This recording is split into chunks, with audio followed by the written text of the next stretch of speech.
One of the most, I gotta say, most dedicated, most driven, most passionate people on the face of this planet. Avril, welcome to the Saturday Night Online family, my love. Thank you. Dude, it's a whirlwind when you're promoting a brand new album and still, being awesome. Gosh, dude, the long days, how does it feel to be able to start these long days out knowing that you get to do something so passionate? You get to talk about the thing that you really believe in the most. Well, I started my day with performing on the Today Show at what I call ass o'clock in the morning. That's probably pretty much if my assumption is right. That's any time where it's technically a.m., but there's no sunlight whatsoever. Yeah, exactly. So are you a morning person? Hell no. Oh my god! Like in rock and roll, it's we play our concerts at like 9 p.m. at night, and then you're up all night, and we like to sleep till noon. Hell yeah. Like in the studio, same thing, like up working till like 4 in the morning and then sleep until noon. And then, oh my God. I'm on this promo schedule of get up really early and like go talk to people, and like it's awesome. It's got to be, like I said, it's because it's actually reminding me a lot of my first record. Okay, yep. Just like going around and coming to New York and doing TV and radio, and it's really exciting and it's fun. I mean, I would imagine it's still there's that passion is always going to be there, and to be able to really let the world know how you feel about Here's to Never Growing Up, how you want to let the world believe that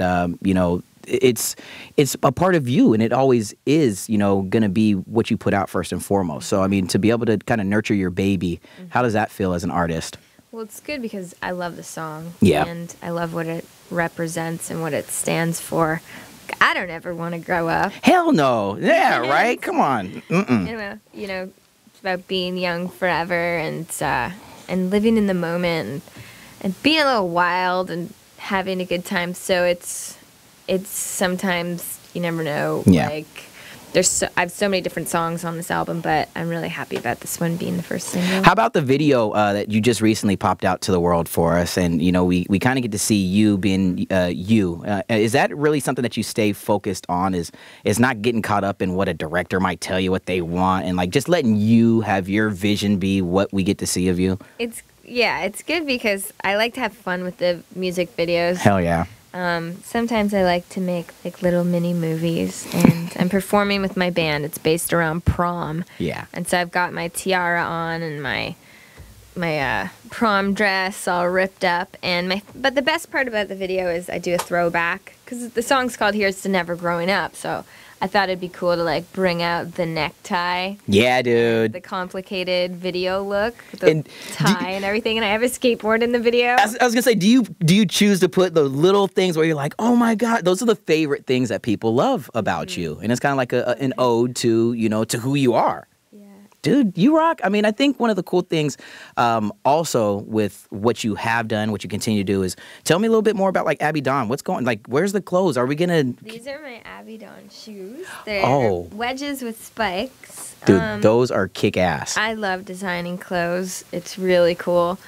It started out with designing merch for the tours. Yeah. Tour t-shirts and stuff, and then I was thinking to myself, this is cool. I love this. I want to do more. I want to like do pants. And so I started a line called Abby Dawn like 5 years ago. And I get really cool inspiration from my travels, like when I go to Japan and stuff. And it's a ton of fun. I love creating in any way I can. I love to cook. I love to paint.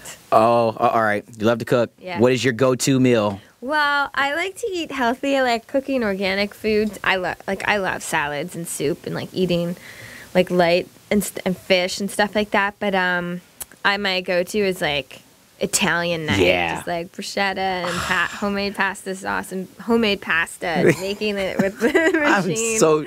I'm so envious of the person who you get to cook for.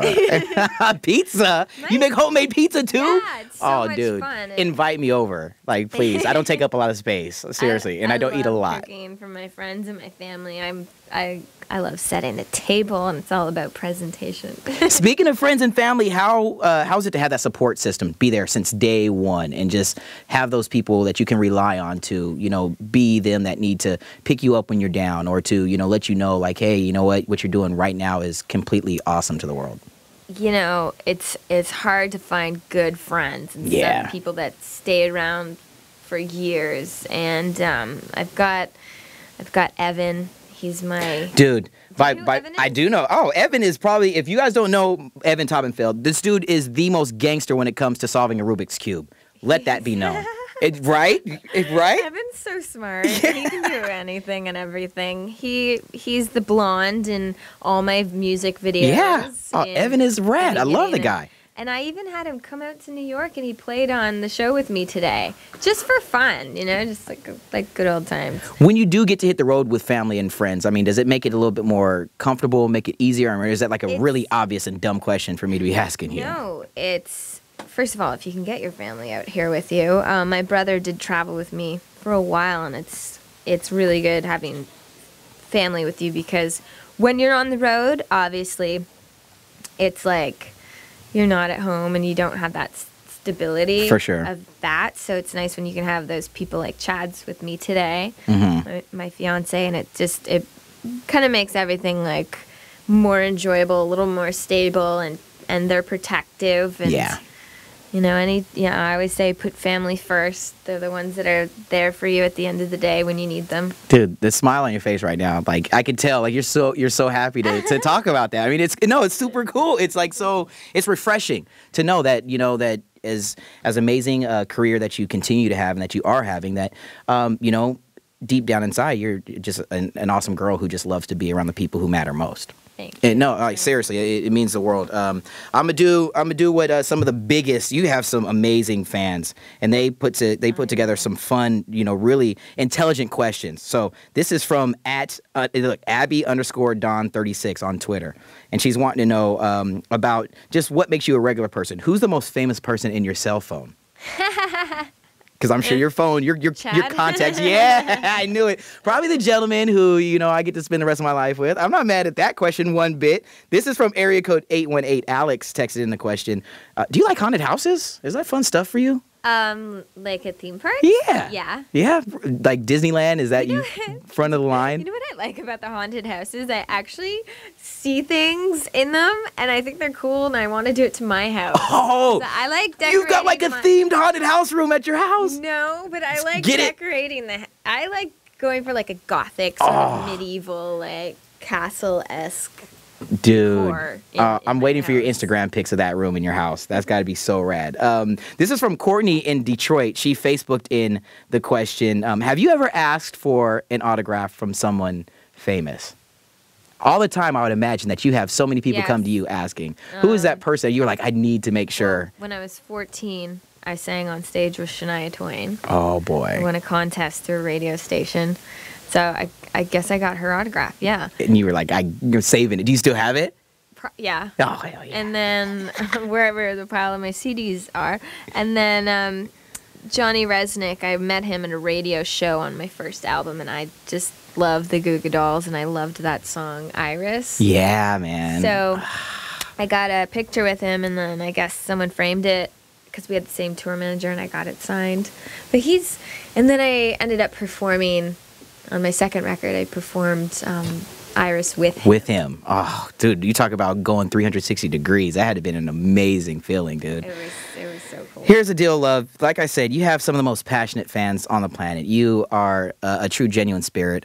Here's Never Growing Up. The record is anthemic. I have a feeling that we're going to be hearing this at the end of graduations and prom parties for the rest of our time together. And a long-distance high five for creating another hit. I mean, you do it. It's timeless, the music that you create. So thank you. Thank you. Just want to say that for sure. Before we let you go out of here, tell everybody how we can make sure that we're cyber stalking, and an emphasis on the word cyber. We're following you on Twitter, and it's really like all your stuff beyond all the fakers and all that. I tweet all the time. It's at Avril Lavigne on Twitter, and then I've got my Facebook and the whole nine. I love posting videos to the Facebook. It's a great way to connect with the fans and to communicate with them. I love it. And we appreciate you doing that and sharing your life with us. Congratulations on the upcoming nuptials. Do the whole 9 yards and do it to the fullest like you always do, my love. Thanks for the time. You rock, seriously.